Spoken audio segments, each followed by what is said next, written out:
Hello दोस्तों, नमस्कार। Investment intelligence इस चैनल में मैं आप सभी का दिल से स्वागत करता हूँ। और आज की इस वीडियो में हम लोग कवर करने जा रहे हैं अबाउट इंडिया के Q4 के अपडेट्स को।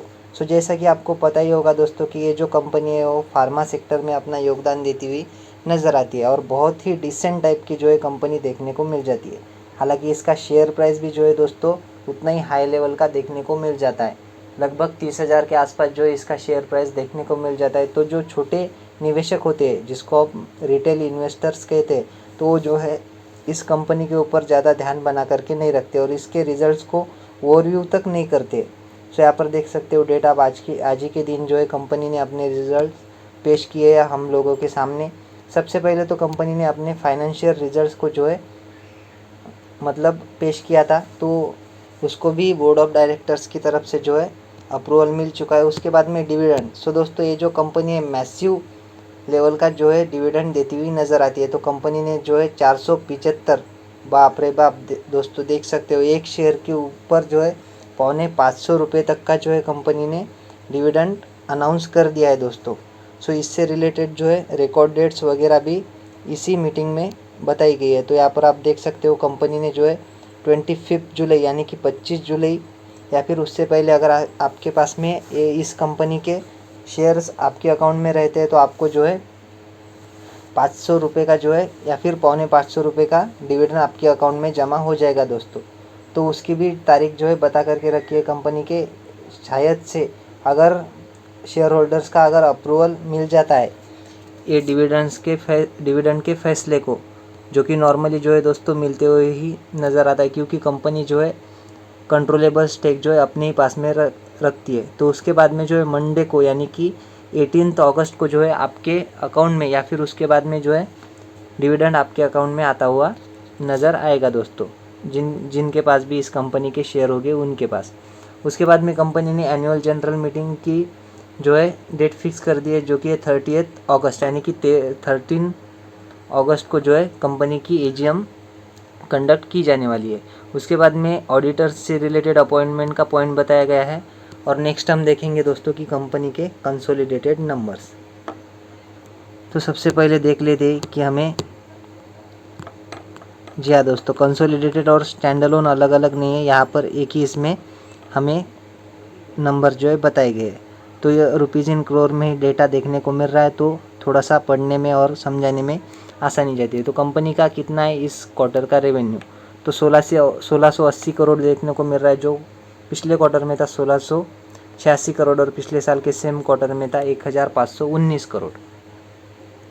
देखिए 1519 या फिर 1519 का हो चुका है 1680 और 1686 का जो है कंपनी का इनकम घट करके हो चुका है 1686 का जो है घटकर हो चुका है 1680 करोड़।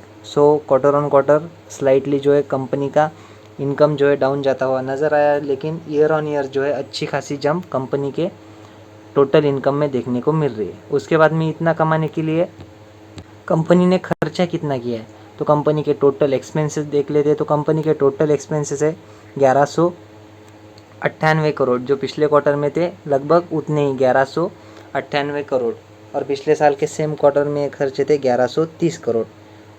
अगेन दोस्तों कंपनी का जो इनकम है ये ज़रूर घटा है, लेकिन कंपनी का एक्सपेंस भी हमें थोड़ा बहुत घटते हुए नज़र आ रहा है या फिर सेम ही देखने को मिल रहा है।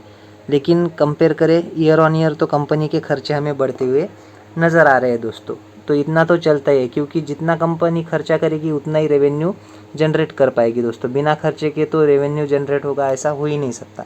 कंपनी का टैक्स वगैरह कटने के पहले का प्रॉफिट कितना है इस क्वार्टर का, वो लगभग 482 करोड़ है, जो पिछले क्वार्टर में 487 करोड़ था और पिछले साल के सेम क्वार्टर में 390 करोड़ के आसपास देखने को मिल रहा था दोस्तों। अगर राउंड फिगर हम पकड़े तो 390 हो चुका है 482 और 487 हो चुका है 482 करोड़।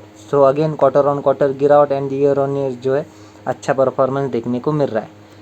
फार्मा कंपनीज़ को जो है दोस्तों कुछ दिनों से, जब से ट्रम्प का टैरिफ और जब से फार्मा सेक्टर ट्रम्प की रडार पर आया है, तब से जो है कंपनियां हमें थोड़ा मतलब लो परफॉर्मेंस देती हुई नज़र आ रही है। और उसका इम्पैक्ट आगे भी जो है इन कंपनियों के ऊपर पड़ सकता है, क्योंकि कंपनियों का ज़्यादातर बिजनेस जो है फॉरेन कंट्रीज से ही आता हुआ नज़र आता है दोस्तों। मैक्सिमम कंपनियां जो है विदेश में ही अपना ज़्यादा से ज़्यादा जो बिज़नेस है वो ग्रो करती हुई नज़र आती है और उधर ही उनका ज़्यादा से ज़्यादा बिज़नेस होता है। सो इस वजह से भी कंपनी के इनकम में, रेवेन्यू में हमें जो है गिरावट इस क्वार्टर में देखने को मिल रही होगी, ऐसा आप मानकर चल सकते हो। सो टैक्स वगैरह कटने के बाद में कितना है कंपनी का प्रॉफिट फॉर द पीरियड और द ईयर, तो देखने को मिल रहा है लगभग 367 करोड़, जो पिछले क्वार्टर में था 360 करोड़ और पिछले साल के सेम क्वार्टर में 287 करोड़। तो 287 का प्रॉफिट हो चुका है 367 एंड 360 का भी प्रॉफिट जो है बढ़कर हो चुका है 367। सो दोस्तों टैक्सेस में जो है कंपनी ने अच्छी खासी जो है मतलब बचत की है, तो इस वजह से कंपनी का नेट प्रॉफिट जो है हमें year on year and quarter on quarter बढ़ता हुआ ही देखने को मिल रहा है। हालांकि ईयर ऑन ईयर अच्छी जम देखने को मिल रही है, जैसा कि हमने इनकम में भी देखा और प्रॉफिट बिफोर टैक्स में भी देखा, लेकिन क्वार्टर ऑन क्वार्टर जो है स्लाइटली जो है कंपनी का प्रॉफिट अब देखने को मिल रहा है। सो इतना भी प्रॉफिट इतनी बड़ी कंपनी के लिए बहुत अच्छा माना जा सकता है दोस्तों। हालांकि टॉप लाइन जो है अलग ही कुछ हमें नज़ारा दिखा रही थी, लेकिन बॉटम लाइन में आने के बाद में बॉटम लाइन जो है कंपनी ने अच्छी तरह से मैनेज किया है दोस्तों। अपने एक्सपेंसेस को भी मैनेज किया है, टैक्सेस को भी मैनेज किया है। इस वजह से कंपनी का नेट प्रॉफिट जो है quarter on quarter and year on year positive ही देखने को मिल रहा है। सो ईपीएस की बात करते हैं, कितना है कंपनी का ईपीएस, तो देखिए 172 रुपीज़ का इस क्वार्टर का कंपनी का ईपीएस देखने को मिल रहा है। 172.72 रुपीज़ का, जो पिछले क्वार्टर में था 169.78 रुपीज़ का, और पिछले साल के सेम क्वार्टर में 135 का जो ईपीएस देखने को मिल रहा था। 135 become 172 rupees and 169 rupees become 172 और 73 के करीब 173 के करीब ईपीएस देखने को मिल रहा है। सो ओवरऑल कंक्लूजन क्या है दोस्तों, इतना सब पढ़ने के बाद में अगर क्रक्स में आपको बता दूं रिजल्ट का, तो कंपनी के ईयर ऑन ईयर साथ ही quarter on quarter net profit में हमें जम देखने को मिल रही है।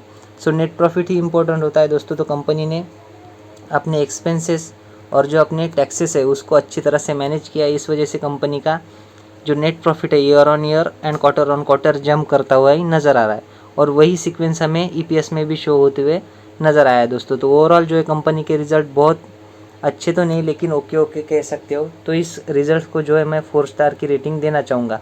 साथ ही जो है कंपनी ने अच्छा खासा जो है बहुत बड़ी क्वांटिटी में जो है डिविडेंड भी अनाउंस कर दिया है दोस्तों। तो इस वजह से भी निवेशक बहुत खुश हो गए होंगे, और खुशी की बात है भी दोस्तों, क्योंकि वो जो है एक बोनस पॉइंट देखने को मिल जाता है। सो आशा करता हूँ दोस्तों वीडियो आपको अच्छी लगी होगी, और ये देखना इम्पोर्टेंट रहेगा कि कल के दिन जो है बड़े बड़े निवेशकों को ये नंबर्स कैसे रखते हैं, तो उस हिसाब से जो है कल ये शेयर हमें मूव होता हुआ नज़र आएगा। मेरे हिसाब से तो कंपनी के नंबर्स अच्छे ही देखने को मिल रहे हैं।